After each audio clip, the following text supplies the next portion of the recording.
Hello beautiful people, welcome to my channel. Gagawa ako ng sobrang simpleng Japanese sushi kay Svineri kasi ito ang pinaka paborito niya sa sa Japanese na na pagkain. Ito yung nila bigas na para sa sushi rice.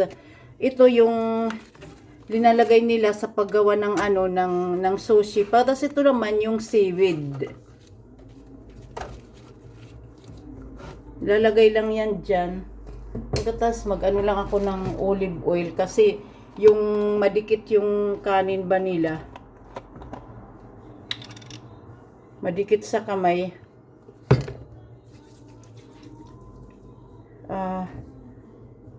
Ito, ilalagay ko to ito, Japanese Japanese rice. Ilalagay ko diyan sa sa seaweed. Ito 'yon.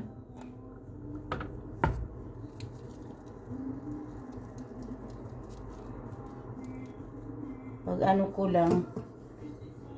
Madikit kasi yung kanin kaya kailangan na anuhin ba.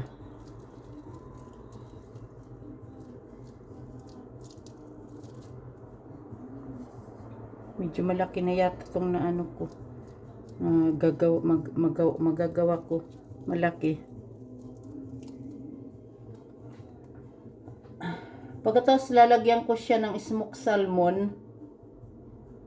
Ayan yung smoked salmon. Lalagyan ko siya.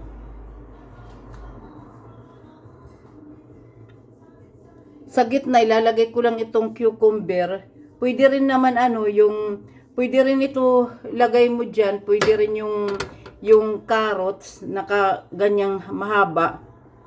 Tapos lalagyan ko siya ng yung crab stick. Ang tawag nila surimi. Crab stick ito. Ayan. Ko lang ganyan kulang. Pagkatapos sa gitna, anuhin ko lang siya ng ng mayonnaise. Ayan yung mayonnaise. Pero yung ito kasi binili ko ni Svineri na mayonnaise. Kahit yung ordinary na mayonnaise lang, okay naman.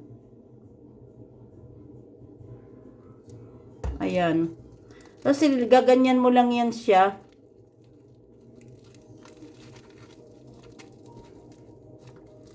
Ang napadami yata ng napadami ng kanin ang paglagay ko. Padami ng kanin. Kaya parang siya.